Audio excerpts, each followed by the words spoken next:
இந்த அஷ்டலக்ஷ்மியை வந்து அஷ்டலக்ஷ்மி மற்றும் பெருமாள், தாயார், கருடர், ஆஞ்சநேயர் இது அத்தனையும் வரையப்பட்டுள்ளது. இது வந்து மாலதி செல்வம் என்று ஜனாதிபதி விருது பெற்ற கலைமாமணி மாலதி செல்வம் பாண்டிச்சேரியிலேருந்து வந்து அவங்களுடைய ஒரு ஃபுல் டீம் வந்து இங்கே வந்து ஒரு 10 நாள் தங்கி இதை வந்து வரைஞ்சி கொடுத்துட்டு போனாங்க. இதை தவிர இங்கே வந்து ஐயப்பனுடைய படமும் வந்து வரையப்பட்டிருக்கு, பெரிய அளவில் வரையப்பட்டிருக்கு.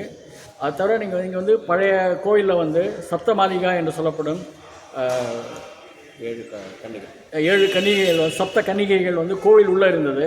அதை வந்து கோவில் பிரதான குருக்கள் வந்து சிவாச்சாரியார் வந்து எடுத்து வெளியில் வைக்கணும் அப்படின்னு சொன்னதுனால அதுக்குன்னு தனியாக வெளில வச்சு ஒரு பெரிய சன்னதியும் வந்து அதுக்கு நிர்மாணிக்கப்பட்டுள்ளது. அது வந்து பிராகாரத்தை சுற்றி பண்ணப்படுது. அது தவிர இது வந்து குருக்கள் வந்து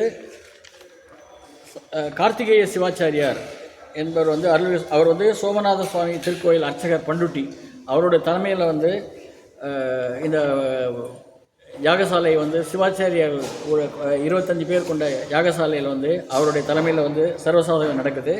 அதே மாதிரி பெருமாள் கோயிலுக்கு வந்து கஸ்தூரி ரங்க பட்டர் அருள்மிகு வரதராஜ பெருமாள் திருக்கோயில் அர்ச்சகர் பண்டுட்டி அவருடைய தலைமையில் வந்து பெருமாள் கோயிலுடைய யாகசாலை வந்து 10 பேர் வராங்க. அதையும் வந்து நிர்மாணிக்கப்பட்டிருது. ஸோ அனைவரும் வந்து கலந்து கொண்டு இறைவனின் அருள் பெறுமாறு வேண்டிக் கொள்கிறோம். நன்றி, வணக்கம்.